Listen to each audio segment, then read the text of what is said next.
आपण आत्तापर्यंत अणूंमधील electrons, protons आणि न्यूट्रॉन्सची संख्या तसेच अणूंचे इलेक्ट्रॉन संरूपण याबद्दल विचार केलेला आहे. पण अणू केवळ एकटे किंवा वेगळे राहत नाहीत. जर असं असतं तर आपण आणि संपूर्ण विश्व हे फक्त इकडे तिकडे फिरणाऱ्या अणूंचा एक समूहच राहिलं असतं. पण यात एक रंजक गोष्ट अशी आहे की हे अणू प्रत्यक्षात एकमेकांची कशी आंतरक्रिया करतात आणि या आंतरक्रियेचा सर्वात रंजक प्रकार म्हणजे जेव्हा ते एखाद्या विशिष्ट आकारात किंवा रूपात एकमेकांना चिकटतात आणि अणूंचे एकमेकांना असे चिकटून राहणे याचाच अभ्यास आपण या व्हिडिओमध्ये करणार आहोत. दुसऱ्या शब्दात सांगायचं तर अणूंमध्ये बंध कसा तयार होतो हे आपण बघणार आहोत. आता आपण पाहूया की बंधाचे अनेक प्रकार आहेत आणि तो खरोखरच एक मोठा आवाका आहे. पण आपण अशा एका प्रकारापासून सुरुवात करूया जो मला सर्वात तीव्र प्रकारचा बंध वाटतो.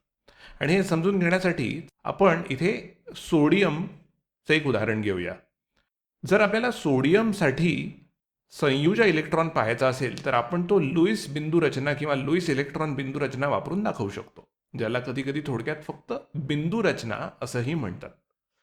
पण एका उदासीन सोडियम अणूमध्ये एक संयुजा इलेक्ट्रॉन असल्याने आपण तो एक संयुजा इलेक्ट्रॉन असाच काढू. आता आपण क्लोरीनकडे पाहूया, म्हणजेच क्लोरीन नावाच्या अणूकडे बघूया. क्लोरीन हा एक हॅलोजन आहे.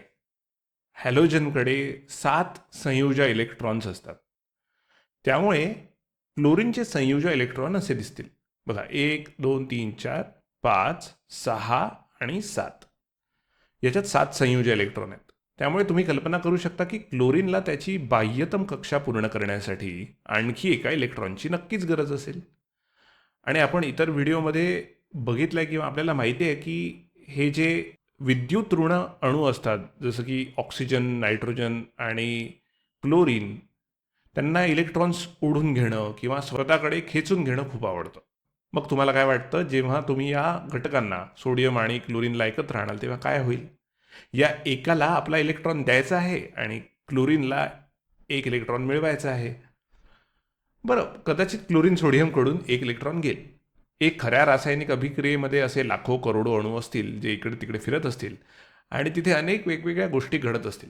पण समजायला सोपं जावं म्हणून आपण सध्या फक्त या दोघांचाच विचार करणार.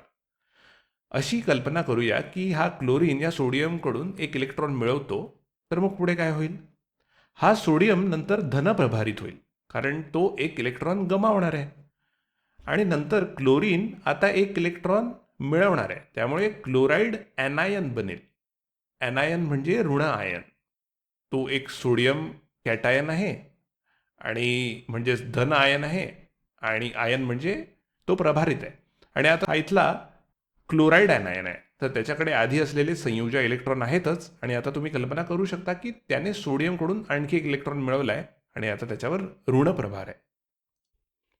आता आपल्याला धनप्रभारित आयन आणि ऋणप्रभारित आयन यांच्याबद्दल काय माहिती आहे? विरुद्ध प्रभार एकमेकांना आकर्षित करतात. कूलमचे बल, त्यामुळे हे दोन्ही घटक एकमेकांकडे आकर्षित होतील. किंवा दुसऱ्या शब्दात सांगायचं तर ते एकमेकांना चिकटून राहतील. किंवा तुम्ही असाही विचार करू शकता की त्यांच्यात एक बंध तयार होईल आणि ते सोडियम क्लोराईडचं एक संयुग तयार करतील. आणि इथे एक गोष्ट लक्षात घ्या की हे संपूर्ण संयुग उदासीन आहे. यात सोडियमवर धन एक प्रभार आहे तर क्लोराईडवर ऋण एक प्रभार आहे.